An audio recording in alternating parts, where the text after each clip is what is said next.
Yeah. Yeah, this is a beauty. Oh, hey. How you doing, fellas? It's your boy Meta, coming to you from the Metaverse, wrestling representing SPW, Singapore Pro Wrestling, and you're watching Wrestle Geeks. Welcome everybody to Wrestle Geeks recaps for New Japan Strong. I am your host from the Maritimes of Canada, the geek Trevor Firth, and I'm being joined by Team Tiger Driver Radio. We have Juicy J. What up? This is the juiciest juice of the whole juice world. What's up? And JP. What's good? What's good? What's good? So how's it going, guys? Allergies are killing me. You said allergies? Yes, allergies are killing me. Oh, that sucks. That really sucks. Yeah. That time of year, though, right? Exactly. So, New Japan finally started the tournament. We finally got the cup. 4 singles matches. That's pretty great. Yeah, it's awesome. It was great. I have not been following what's been going on in Japan. I have not been following Dontaku. Yes. So when it comes to that, throw it over to you guys and let me know, like, catch me up a little bit on what the major storylines are over there, and let's just take it from here. Unless anybody has something they want to talk about at the opening. No, yeah, I mean, I could catch you up on the stuff. There is definitely a lot. Of course, if you're a New Japan hardcore fan, there is a lot going on. Let me throw some matches at you that is going on through the Wrestling Dontaku and the Wrestling How do you pronounce that, Joe? Wrestling Satsuma no Kuni? Sumo no Kuni. Yeah, more or less. Yeah. Oh, okay, there you go. So one of the matches I wanted to throw at you, and the reason I want to throw this at you is because in Impact they had a recent match that kind of is probably going to be like this, which is the something guy and Brian Myers had a match, a dark match, right? Jake something. Yeah, Jake something. And Brian Myers. They had a a hardcore blindfold match. Yeah, and Yano and Evil, they're gonna have the same thing in Wrestling Satsuma on April the 28th. That's awesome. A blindfold darkness match. That's pretty cool. Between Yano and Evil, yeah. So that's something that's going on. Something else is going on the 20th. There's gonna be a never open weight 6-man title match between Yoshihashi, Ishii, Goto, and Ishimori, Takahashi, and Kenta. So that should be cool with your favorite JP Yoshihashi. Wonderful. I love the fact that we're seeing Kenta kind of poke fun at him and basically saying what I've been saying all along, that he is a man of no charisma and is not good looking at all. This should be good, except for the weird Bullet Club combination they made. I guess they just threw people together with Ishimori, Takahashi, and Kenta. It's a little bit. I don't know, man. The 6-man tag never open weight tag titles have never really meant much to me. I'll be honest. Yeah. And that's one of them. The other one, let's see, is Sho and Yo versus Kanemaru and Desperado is the other match that's going to happen in Wrestling Satsuma for the junior heavyweight tag on April the 28th. So there's that one. You also have Tai Chi versus Tama Tonga for the Iron Finger from Hell ladder match on May the 3rd for Wrestling Dontaku. I will say this is a very DDT-esque match because it's not for a title, not even for an opportunity. It's just for an object. Mm-hmm. And I find it really funny that on one hand, it's like it's not very New Japan-like, but on the other hand, it's like, I'm glad that New Japan is kind of thinking outside the box in terms of doing something entertaining. So yeah. I'm actually looking forward to this, especially since Taichi is very pissed at this point that he can't get that, his iron finger back from Iizuka. Yeah, I need my iron finger. Give me the hand. Give it to me. Yeah. The other match. I agree with that. That one should be very interesting. Actually, like it's gonna be fun. Yeah. That's a good one. My favorite Tai Chi.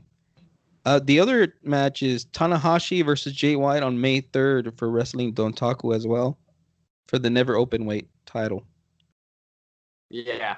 Yeah, because the story right now with Jay White is that he has his new move, the TTP, the Tanahashi tap out. Right? Love Yeah. that. I do like that. Yeah, so that's the story right now, just for him, of course, tapping him out. So that's going to be cool. The other one is Desperado versus Yo on May 4th for the Wrestling Dontaku. And then the biggest one, of course, on May 4th, Wrestling Dontaku, Osprey versus Shingo. Yeah. Yeah, that's going to be cool with the United Empire. Looking forward to it. Very much looking forward to it. Yeah, it's a lot of stuff going on with United Empire. On the 26th, maybe I should mention this too. On the 26th, it seems like it's going to be a United Empire versus LIJ kind of a show. Okay. Because it's going to be Naito versus Great Khan, Sonata versus Aaron Hinare, and then Bushi and Shingo versus Cobb and Osprey. Okay. Yeah. Yeah, so most of this stuff is mostly centered around United Empire from what I'm looking at. I'm not too surprised. They have to make them look strong. Osprey's the new champ. Mm-hmm. But no, there's some cool stuff coming up when it comes to New Japan. Like, I'm really excited for a lot of it. I haven't had the chance to watch like a lot of what's going on now, but yeah, there's certain dates I have circled out. Like, okay, that one I gotta watch, no matter what. Yeah, right now there's a lot of building the story, and as you know, and of course the matches I like right now watching most of all of them is the elimination matches that they have, or they kind of do the top rope kind of battle royal mix with pins and submissions too. Like those kind of matches are cool because, of course, until the very last guy is in the middle of the ring, and that's when they win. So those are cool. I find them really trippy, and nobody else really does them quite like that. I've seen a couple replications on indies, but it's never the same. Yeah. But let's go into New Japan Strong for April 9th. So we got all 4 singles matches from the first round bracket of the New Japan Cup USA. Opening with Connors versus Lio Rush.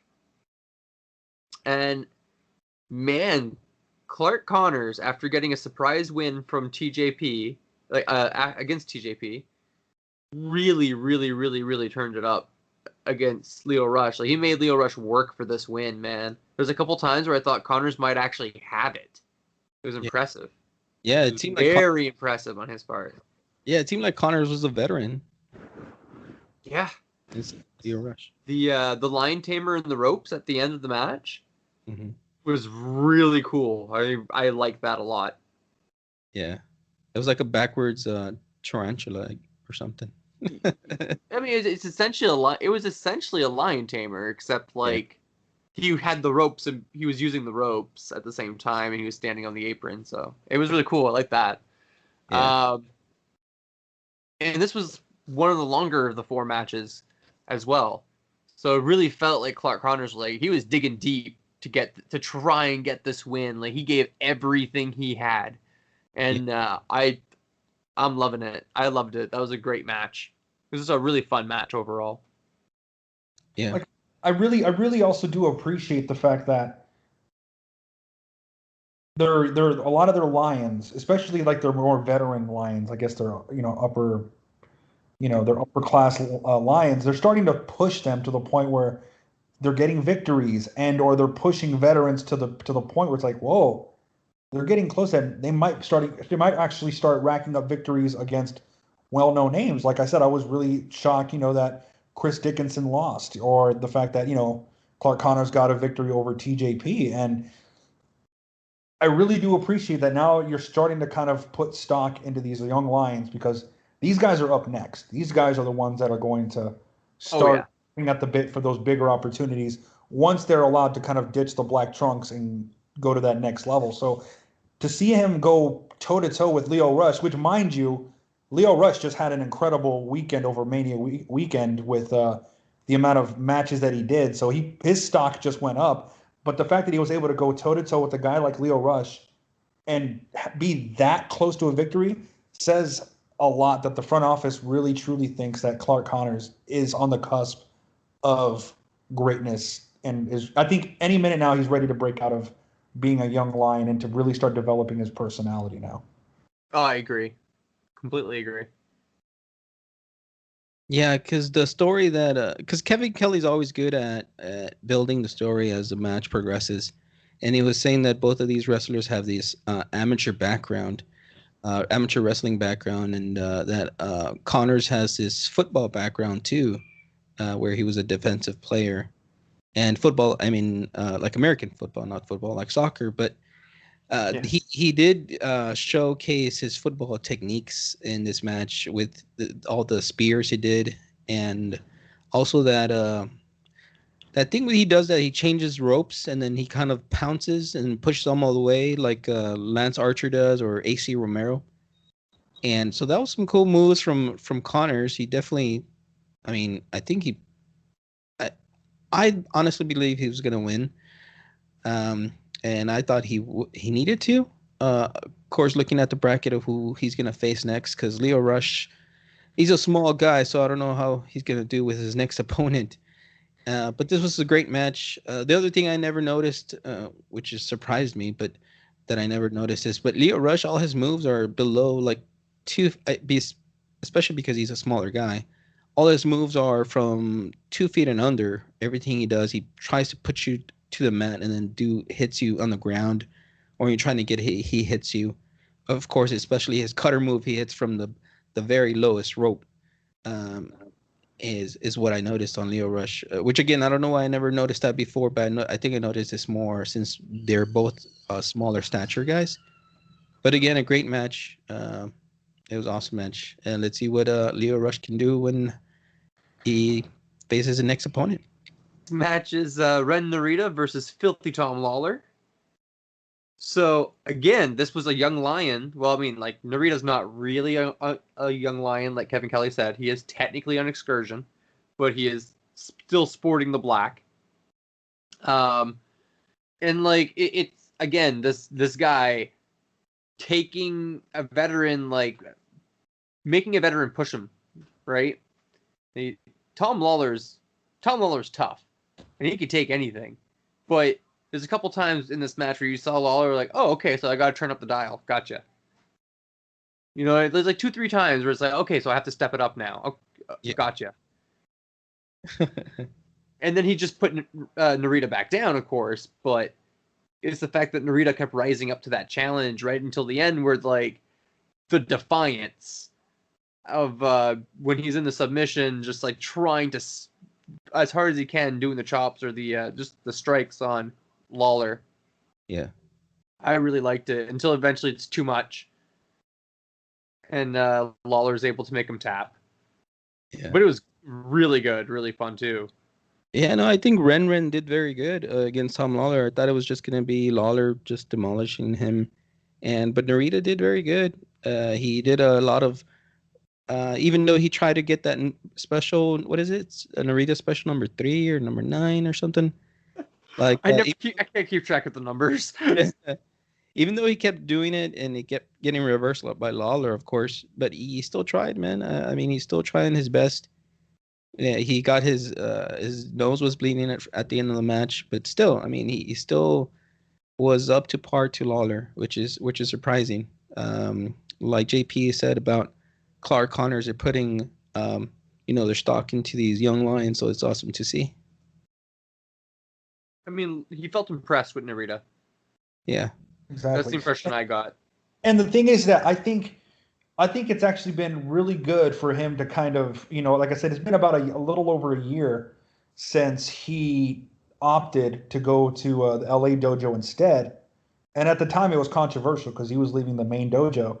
But I think it's done Narita wonders, and now he's extremely aggressive, extremely hard hitting, and you could absolutely tell that Shibata has really channeled his knowledge into this man. Like all these young lions show shades of Shibata, but I think the 2 wrestlers out of the young lions class right now that have really you could Shibata has really put a lot of his stock into them has been Narita, and then of course Clark Connors, in my opinion, in terms of aggression, technicality, and just really knowing how to put forth that extra venom into their striking game. And I'm so excited to see. Like I said, my only beef with Narita at this point is, well, two. One, more experience that comes with time, and then I think it would benefit, and he has done so to an extent, but I think it would benefit him to beef up now, add some size. Yeah, and again, time. It's just a matter of time at this point. Just a matter of time. Yep, absolutely. I'm really excited to see like where Narita's going to be in like 4 or 5 years from now. Mm-hmm. I think he's going to be a star, like a mega star anywhere he wants. Yeah. Just don't put him in the United Empire. No, don't do that. Yeah, because we already have a knockoff Masahiro Chono. We don't need a knockoff Hiroshi Tenzan now. So yeah, we don't want like Team 2000, but in 2000. Oh, God. Yeah.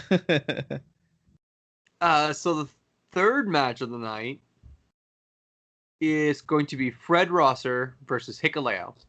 And this is Hikuleo specifically he specifically challenged him, right?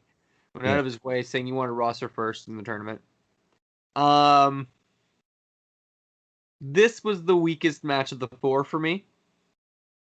And it's not necessarily that it was a bad match, it's just I was slightly uninterested and slightly underwhelmed. This match went a little bit too much exactly as I felt, like I kind of predicted it in my head, like step by step. So like Hikuleo comes out, and then of course Fred Rosser gets jumped before the bell rings, beats the hell out of Rosser, puts him in the ring and tries to pin him. But the ref's like, no, the match hasn't started yet, and I'm not starting it until you get into your corner, which I fucking love that. That was awesome. I'm like, yes, you're a ref. You are the authority. I don't care how big Hikuleo is. You tell him what to do. What is he going to do? Hit you? What happens if he hits you? Oh, okay. Here you go. You're not going to be on the next couple shows. Done. You know, like you can't hit a ref. You just can't. Yeah. Like, there's always punishment. So he's not going to do that when he's in a tournament. So yeah, of course, like that was good storytelling. And that's what a little bit is what it is. This was really cookie cutter. Yeah. But I didn't see the ending coming. I will give it that. I seriously thought Fred Rosser was going to win, just because like it felt weird for Hikuleo to win. Mm-hmm. But yeah, Hikuleo managed to just crushed him really in the end. Yeah, I was like, what the hell, man? Fred Rosser is like he was supposed to be your poster boy for the New Japan Strong for the American show. I was like, what's going on here? Would you do that? I don't know. Like you should have done something different. At least give him a fighting chance. It was just a squash from Hikuleo. It's weird, right, JP? Yeah, It is. It was a little bit weird and a little awkward the way that the last part of the match ended. Yeah. The only good takeaway I could take from was like, okay, well, this just means that Hikuleo will have a very interesting match potentially in the next round. Yeah. that's true. Also, when it comes to Rosser, I will say over on NWA, I feel like they're gearing up to potentially make him the next TV champion. Uh-huh. So Maybe that could be because he's good. He's getting he might be getting involved in a bigger storyline in NWA. So take a little bit of time off in New Japan, that kind of stuff. Yeah, I mean, I feel like anyway, the story in NWA right now makes me feel like he's probably going to be the one to win it off of Pope. Yeah, and then, I mean, this also makes Hikuleo a worthy opponent for the next one coming up. Yes. Next bracket match. So, yeah. So next match is Brody King versus Chris Dickinson. Uh-huh. And yeah, this was just two big, strong hosses just beating the crap out of each other. Yeah. So that's all there was to this match. Like I loved it. There was just two big guys just beating the crap out of each other nonstop. But what did you think of the match, Jay? Yeah, I agree. It was just two big guys hitting each other hard. And Dickinson, and you're gonna be a little mad, JP, by what I'm about to say, because Dickinson, I think it's a good version or a better version of Mojo Rawley could have been, and he was just released today from WWE, right? And Mojo Rawley had this thing that he could get really hyped up. That was his thing. And I think Dickinson could do kind of the same, that he could just get all pumped, all hyped, and then he takes a match to a whole nother level. And I think he did exactly that in this match. And because we saw him in the weekend too, with all the independent shows he did, and he could do a lot. He can do death matches, hardcore matches, wrestling. He could do all of it. And I think he laid it all. He laid it all on the table, put it all on the table against Brody King. And Brody King, I think the same. I mean, Brody King is one of our favorites from our Tiger Driver radio show. It's one of the guys we just sing praises for him all throughout our show. It's just he's one of the best guys. So this was a good match for me. I thought this was awesome. A cool way to end the show. Absolutely. JP? Absolutely. Like, I don't get the Mojo Rawley reference because I think Mojo Rawley has been one of the most abhorrent wrestlers in the past 5 years that I've ever seen. I don't care if he listens to it. I'll say it to his face. He sucks. You're boring. Yeah, he does suck. He does suck. Just another football player that just didn't translate well, you know. Yeah, that's why a way better version of what he did. So, okay, if you're gonna make the comparison, like if Mojo Rawley learned karate and jiu-jitsu and studied New Japan Pro Wrestling from the 90s, maybe he'd be a tad bit close to Chris Dickinson. But Chris Dickinson is such a nerd and a student of like 90s New Japan Pro Wrestling, like adores Japanese pro wrestling. Like for him, the end all be all was never New York or Stamford, Connecticut. It was always New Japan Pro Wrestling. And I feel like this hard-hitting match between him and Brody King channeled so much spirit of like 90s New Japan Pro Wrestling. Just two big foreigners, or in this case, they're just Americans on the American show. But if this was taking place in Korakuen Hall, this would just be two big hosses just beating each other down the entire match. And I absolutely loved it. Like, I always like faster paced matches. I've always preferred that style. But when you get two guys that can move fast paced and at the same time remind you that they are just two hard hitting hosses. Yeah. And both Brody King can move like a cruiserweight when he wants to. And same thing with Chris Dickinson. So I just enjoy just having a good old fashioned slugfest between these two. And it was really cool to watch them both go at it. Like I said, I love Chris Dickinson, and I know that, Brody King should be destined for big things. And I hope this, my personal opinion, I see big things for Brody King. Same. Yeah, definitely. And just to correct myself, like I said, the reason I compared it to Mojo is not of the wrestling technique and all the talent that Dickinson has. It's more of the hype. Like, he could turn it on real quick. Like, that was probably the only good thing. Mojo, you mean? Yeah, like he could turn it on real quick and then start wrestling and go crazy is what I meant. Not the wrestling. Mojo Rawley, I don't even think he knew how to wrestle at all. But anyways, apparently Matt Cardona was not, like, I've heard some stuff, some interviews he's done, and like Matt Cardona was just like, yeah, that was a thing. He was not really impressed overall. The Hype Brothers. Yeah. But yeah, the only thing I want to say about Chris Dickinson before we end is I absolutely love him on Bloodsport. He's always my favorite guy to watch on Bloodsport. Absolutely. Like, and the thing that I love about him is that he always puts his heart in that ring. Like, he loves that ring. Yeah. Yeah, absolutely. 100%. Like I said, I would say, like, there's been several wrestlers. I mean, I know we're mainly talking about New Japan Strong, but I will say, to caveat off that for a brief second, that this past weekend from Mania Week and watching a lot of the side indie shows that were going on, especially through Game Changer, I would say Leo Rush and Chris Dickinson were two of the people that shined the most.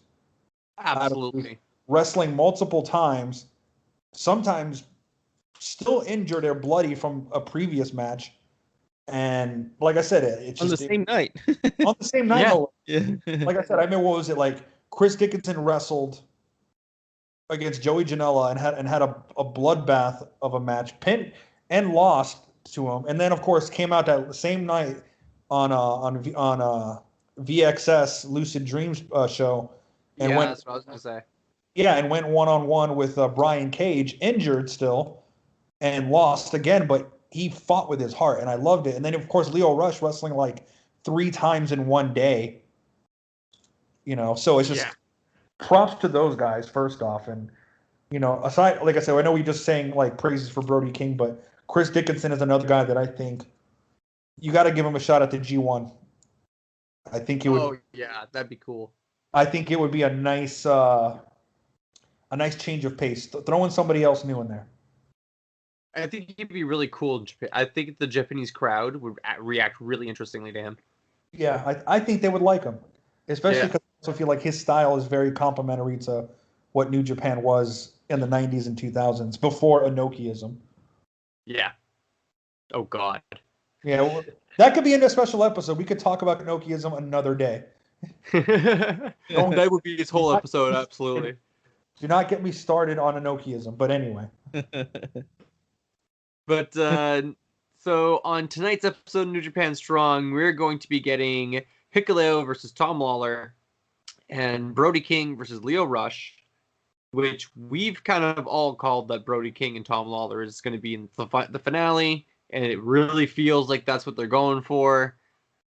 But we're also going to have an 8-man tag with Carl Fredericks, Alex Coughlin, Kevin Knight, and the DKC. We haven't seen him in a while, so it's going to be awesome to see DKC again. Yeah, DKC. Yeah. Versus Mysterioso, Barrett Brown, Adrian Quest, and Jordan Clearwater. Yeah, that's going to be good. That's going to be a fun little match. Yeah, Mysterioso is becoming one of my favorite New Japan Strong guys. And of course, Coughlin. Yeah. It's cool. So there's some cool stuff going on in New Japan. I cannot wait to see who wins this belt. It's hard to tell between King and Lawler, but I kind of feel like it's going to be Brody King. But then Lawler has that big mace, and I keep picturing the belt around his waist when he's flailing around the mace, and it just looks really cool. So it's a hard call. But what do you guys got going on Tiger Driver Radio right now? We're just trying to make our show as consistent as possible every week. And I know we have some idea coming up soon, and maybe we're gonna shoot some ideas at you, Trevor. Once we're off. But yeah, we got some cool stuff coming. What do you think, JP?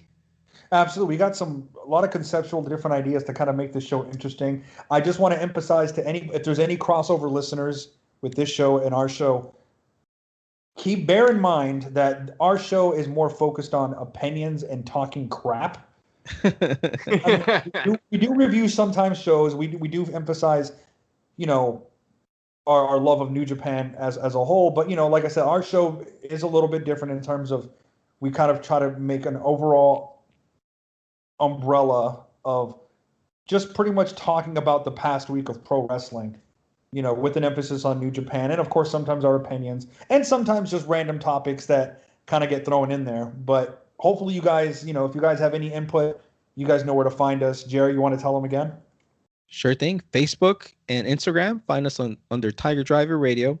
Twitter, we're on Tiger Driver Rad1. That's RADN1, the number 1. Or you could email us at tigerdriverradio@gmail.com. Thanks again for joining me this week, guys. I love doing this with you guys every week. And I'm gonna try and get on one of your shows. We're gonna talk about that in a minute. But like always, everybody, please like, share, subscribe, leave a comment down below. And as always, our schedule is that we have Impact Wrestling going up every Thursdays. We have New Japan going up every Fridays, and then AEW on Wednesdays. We've been we've been having a little bit of a hard time scheduling wise. There's some things going on, but we're gonna try and get that back on track. Or we'll see. Scheduling gets hard sometimes, guys, but we do our best. So please like, share, subscribe, and we'll see you here next week for more New Japan Strong. Have a good one.